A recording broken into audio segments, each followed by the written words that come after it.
Kita langsung ke Bang Andri Rosiade. Bang Andri, apakah betul nanti seluruh komposisi materi pemain kita diisi oleh naturalisasi? Dari awal hingga full time. Prediksi Anda, Bang? Prediksi ya. Lawan Australia. Kalau menurut saya lawan Australia kemungkinan 10-1. 10 naturalisasi, 1 pemain asli didikan. Satu siapa satu? Marcelino. Karena Orad Arhan nggak main, Bang. Orad Rizky Mangun dong. kan cadangan. Karena Orad Mangun kan akumulasi.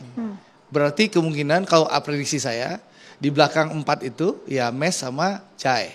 Sebelah kanan Kevin Dix, sebelah kiri Verdong.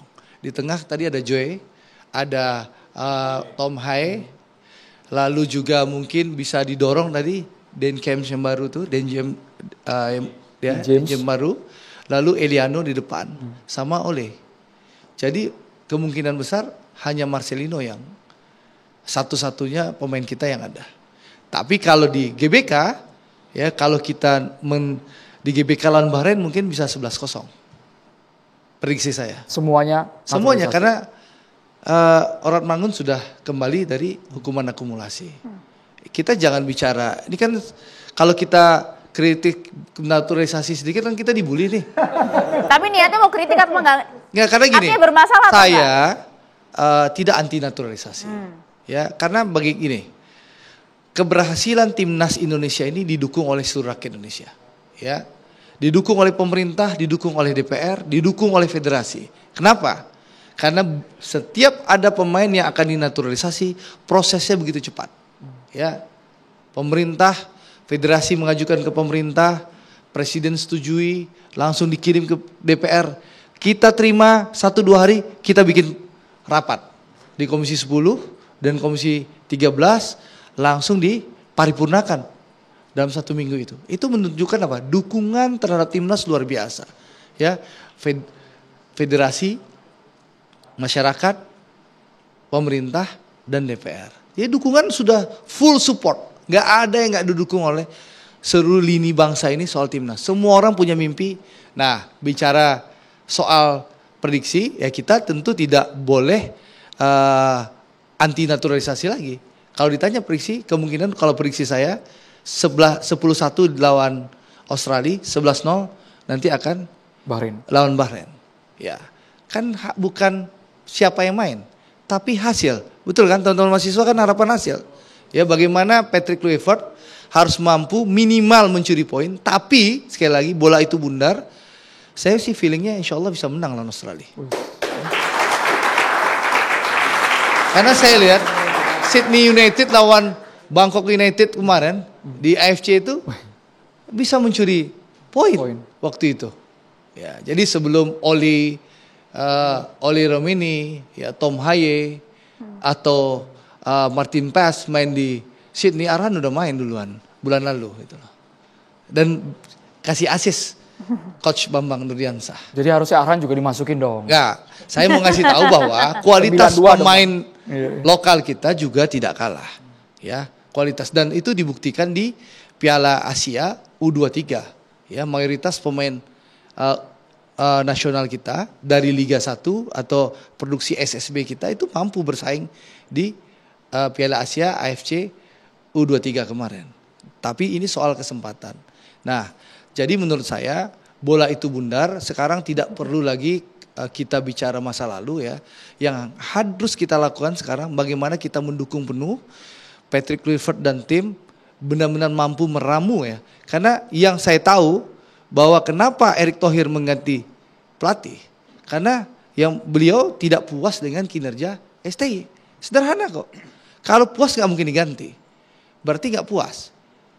Apa penyebab nggak puas? Pertama, ya pola permainan. Yang kedua, soal keyakinan. Erick nggak yakin bahwa STY bisa mengantarkan timnas kita dengan kualitas yang dianggap oleh PSSI ini kualitas pemainnya berlimpah. STY dianggap tidak mampu mengoptimalisasi kemampuan pemain kita. Ini pendekatan personal ya Bang ya sudah ya? Itu yang saya lihat. Ya? Saya melihat kenapa diganti STY. Nah, itu masa lalu. Nah, sekarang hati Bang, ntar dibully lagi Bang. Ini kan bicara fakta. Bicara fakta. Biasa dibully kita nih politisi sering dibully. Asik. Orang kritik Ahok kayak kita dibully, ya gitu Jadi biasa. kemana-mana nih kan. Jadi menurut saya sekarang yang harus kita lakukan saatnya kita bersatu. Tidak perlu lagi kita pro A, pro B, tapi bagaimana sekarang seluruh rakyat Indonesia bersatu, dukunglah timnas Patrick Kluivert ini, ya. Kita dukung, kita doakan gitu loh. Dengan apapun komposisinya. Dengan ya? apapun komposisinya. Karena bagaimanapun juga naturalisasi ini sudah memilih untuk menjadi warga negara Indonesia. Itu harus kita hormati pilihannya. Dia sudah sama dengan statusnya dengan Bang Toel. Sama-sama punya paspor hijau. Ya, tidak ada yang beda. Kebetulan dia mungkin lebih ganteng dari Bang Toel. Paspornya dua, Bang. Ya, mungkin bahasa Belanda lebih lancar daripada Bang Toel. Itu aja bedanya. Sama punya paspor hijau. Dan itu harus kita dukung bersama-sama. Jadi menurut saya, sekali lagi, kita berikan dukungan. Oke. Jangan perlu lagi kita berdebat soal STY, beliau sudah meninggalkan legasi yang terbaik. Karena harapan Ya. Presiden Prabowo udah tinggi banget Pak nih. Prabowo jelas harapannya. Presidennya Prabowo, yang saya dukung, beda mau pakai dukung ya. Bang, sekarang presiden cuma satu. Oh iya. Dukung presiden. Tapi memang sebentar, Bang Joy. Tapi kita memang tidak harus lupa. Di luar pendukungan timnas ini, PSSI tetap punya PR. Ya, apa PR-nya Erick Thohir dan kawan-kawan PSSI? Pembenahan liga. Bagaimana Liga 1 harus lebih fair, ya.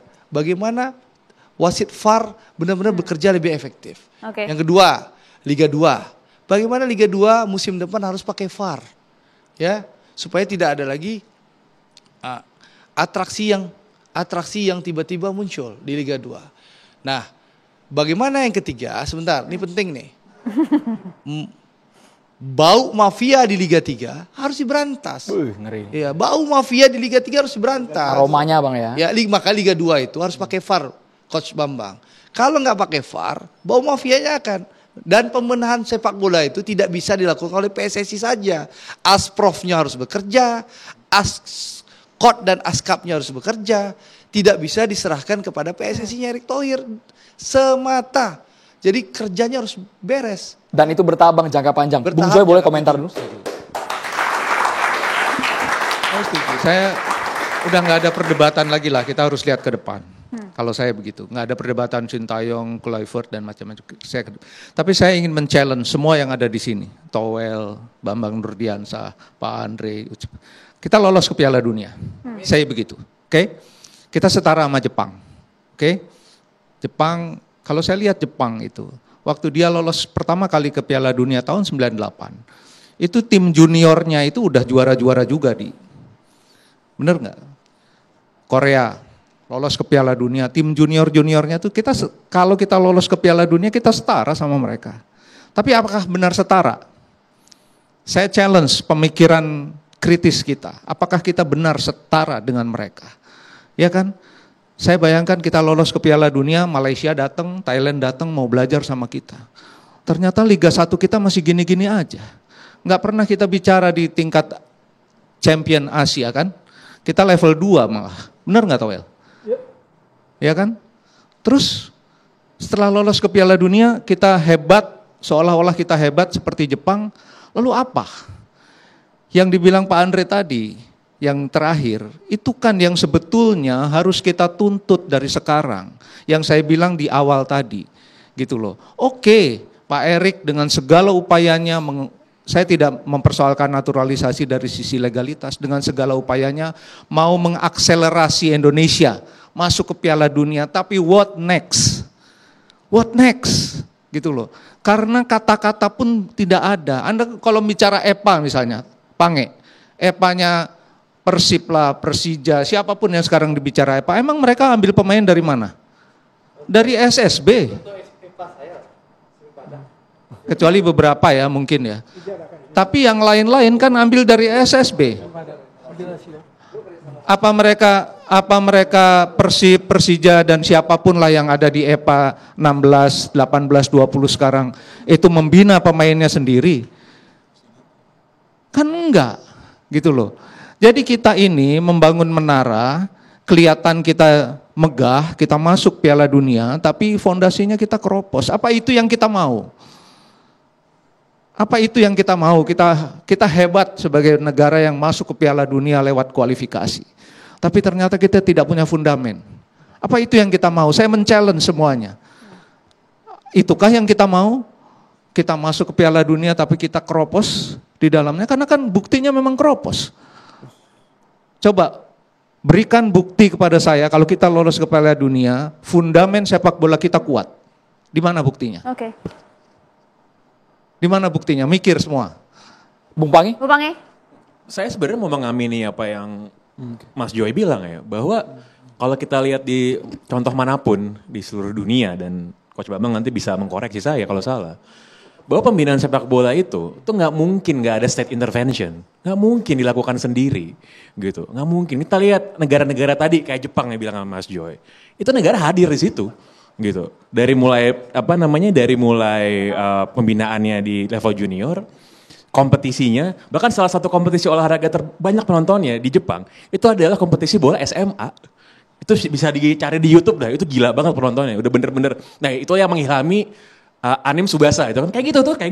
Itu adalah kenyataannya gitu. Kita lihat negara-negara lain misalnya di Eropa, kita lihat negara-negara yang dulu bolanya sempat jago, terus jadi payah, bangkit lagi. Jerman misalnya timnya Bang Toel. Wah 98 2000-an gitu kan. Itu kan mereka payah banget tuh. Sampai striker aja naturalisasi striker waktu itu. Yeah. Naturalisasi dari Absol tuh strikernya Jerman tuh.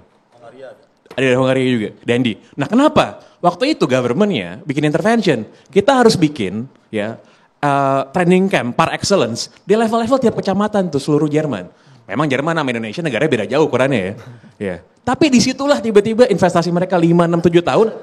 Disitulah yang akhirnya menemukan nih bagaimana bisa blending ya antara pembinaan sama talent-talent dari anak-anak yang emang imigran lahir sana diaspora gitu. Di situ lahir Mesut Ozil, di situ lahir Sami Khedira dan lain-lain. Saya mau kasih lagi contoh yang lain, Inggris misalnya. Ya, Ucup nih paling suka ngecengin timnas Inggris selama bertahun-tahun karena katrok gitu kan. Ya. Jadi liganya bagus tapi banyak pemain asingnya, lalu timnasnya underperforming terus. Mereka terakhir Intinya, juara 6-6. Intinya ya apa namanya semua dibenahi seperti kata Abang Betul, tadi. betul. Semua dibenahi dari pembinaan, kompetisi yang berjenjang, kualitas pelatih, Dan kompetisinya itu juga. tidak mungkin coach tanpa kehadiran negara di sana. Nggak mungkin. Jadi bener-bener harus, kan gini, kita ngomongin bola, banyak orang yang bilang gini kan. Sebentar. Sorry bang, bentar bang. Ngurus bola itu mahal. Kosnya. Mahal. Contoh saya kasih tahu ya.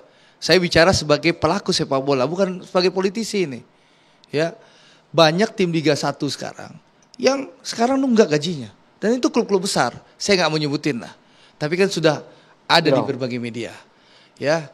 AC Padang alhamdulillah belum nunggak. Nah, ya. Jadi ngurus bola itu mahal nggak? Tim Liga 1 tuh minimal itu membutuhkan biaya 75 miliar satu musim. Itu udah paling bawah itu. Tapi tim sekelas Persib dan kawan-kawan itu bisa 120 miliar lebih per tahun. Ya Bung Toel.